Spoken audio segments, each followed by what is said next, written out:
South ఇండియాలోని అతి తక్కువ ధరలకి రత్నాలనందించే ఏకైక సంస్థ 6JVR.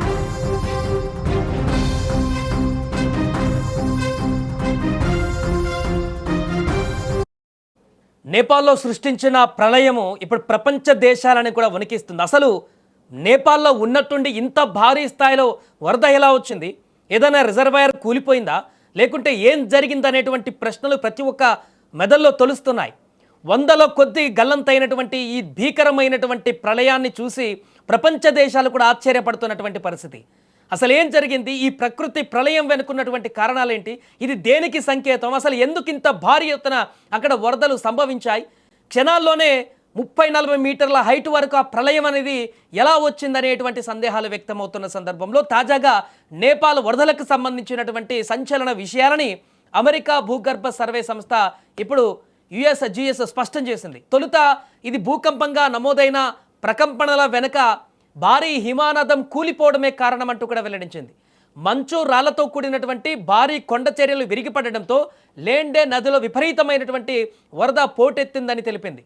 అంటే మొదటగా చిన్న ప్రకంపనలు రావడం వల్ల ఆ ప్రకంపనల కారణంగా ఆ నది పక్కన ఉన్నటువంటి భారీ హిమనాదము అదేవిధంగా కొండ చర్యలు ఒక్కసారిగా విరిగిపడి ఆ నది ఏదైతే ఉందో ఆ నది ఫ్లోటింగ్కి అడ్డుగా ఒక కట్టలాగా ఈ యొక్క విరిగిపడినటువంటి కొండ చర్యలు అదేవిధంగా హిమనాదం అంతా కూడా అడ్డుకట్టగా అక్కడ పడినట్టుగా తెలుస్తుంది. దీంతో పైనుంచి వచ్చినటువంటి వరద కాలక్రమంగా అక్కడ ఒక ప్రాజెక్ట్ లాగా తయారైపోయింది. ఒక్కసారిగా వరద అనేది ఫామ్ అయిపోయింది. దీంతో ఆ కూలినటువంటి కొండ చర్యలు అంతా కూడా అడ్డుగా పడినటువంటి నదికి అడ్డుగా పడ్డటువంటి ఆ కొండ చర్యలంతా కూడా ఆ ఒక ప్రవాహానికి ఆ ధాటికి ఆ యొక్క నీరు స్టోరేజ్ అయి ఉన్నటువంటి ఆ యొక్క ఫ్లోటింగ్కి ఒక్కసారిగా కిందికి జారి విడిచినటువంటి పరిస్థితి. దీంతో కొన్ని లక్షల క్యూసెక్ల నీరు ఒక్కసారిగా ఊహించని విధంగా కిందకి దిగింది. నేపాల్ కాలమానం ప్రకారం ఉదయం 8:37 నేపాల్ చైనా సరిహద్దు సమీపంలో మొదటగా 4.4 తీవ్రతతో ఈ యొక్క భూకంపం సంభవించినట్లుగా తొలుత యుఎస్జిఎస్ ప్రకటించింది. తర్వాత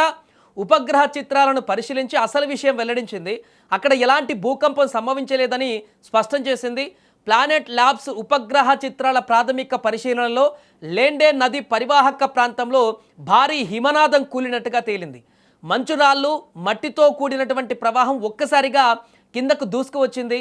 ఇక ఈ ఘటన నేపాల్ చైనా రసువాఘాడి సరిహద్దు నుంచి సుమారు 20 కిలోమీటర్ల దూరంలో జరిగింది. ఇప్పటి వరకు ఈ యొక్క ఘటనలో 160కి పైగా మృతదేహాలను వెలికి తీసినట్టుగా తెలుస్తోంది. వరద ప్రభావిత ప్రాంతాలలో ఆ మృతదేహాలను నేపాల్ పోలీసులు బయటికి తీస్తున్నారు. ఇప్పుడు శిథిలాలు అదేవిధంగా బురదలో చిక్కుకున్నటువంటి వారి కోసం ఇప్పుడు అక్కడ సహాయక చర్యలు కొనసాగుతున్నాయి. వరదల సమయంలో 403 మంది పర్యాటకుల ఆచూకీ అక్కడ కొంతసేపు తెలియలేదు. వీరిలో 341 మంది విదేశీయులు ఉన్నారు. తప్పిపోయిన వారిలో 142 మంది భారతీయులు కూడా ఉన్నారు. అంటే అర్థం చేసుకోండి అక్కడ ఇంకా ఈ యొక్క ప్రమాదం ఎంత తీవ్రంగా పెరగబోతుందనేది. సో టిబెట్ వైపు గిరోంగ్లో 3 చనిపోగా 265 మంది గల్లంతైనట్టుగా చైనా ప్రభుత్వ మీడియా కూడా చెప్తుంది. రుసువా అదేవిధంగా ధాదింగ్ నువాకోట్ జిల్లాలో తీవ్ర నష్టం జరిగింది ఈ యొక్క ప్రవాహం వల్ల. ఇల్లు వాహనాలు చెట్లు కొన్ని గ్రామాలు మొత్తం కూడా తుడిచిపెట్టుకుపోయాయి. సహాయక చర్యలు ఇప్పుడు హెలికాప్టర్లను కూడా నిరంతరం ఉపయోగిస్తున్నారు. అక్కడ విద్యుత్ వ్యవస్థ దెబ్బతినడంతో చాలా ప్రాంతాలు అంధకారంలో మునిగిపోయాయి.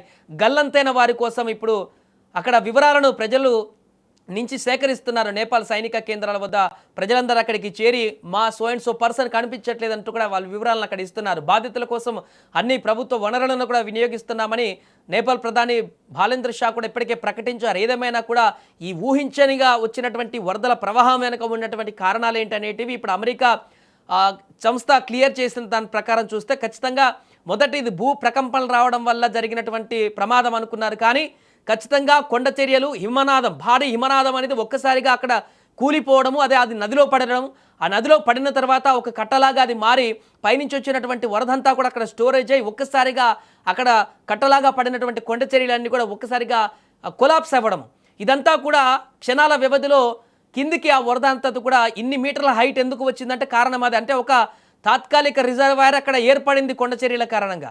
పైనుంచి వచ్చినటువంటి నది ప్రవాహాన్నంతా కూడా అక్కడ కొండ చర్యలు విరిగిపడి ఆ నదిలో అక్కడ అడ్డుకున్నది ఆ వాటర్ అంతా కూడా ఒక్కసారిగా అక్కడ చాలా క్యూసెక్ల నీరంతా కూడా జమ అయిపోయింది.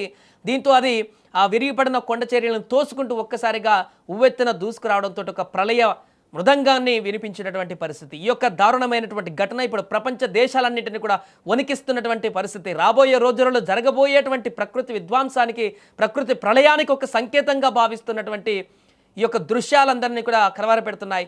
ఇందులో అత్యంత బాధాకరమైనటువంటి విషయం ఏంటంటే అంచనాలకు కూడా దొరకట్లేదు ఎంతమంది గల్లంతయ్యారు. ఎన్ని వందల మంది మృతదేహాలు ఇప్పుడు బయటకు వస్తాయో దీంట్లో నుంచి తేలినటువంటి పరిస్థితి ఏర్పడింది. ఏదేమైనా ప్రమాదానికి సంబంధించినటువంటి అసలు విషయం తెలియడంతో ఒక్కసారిగా అందరూ ఉలిక్కి పడుతున్నారు.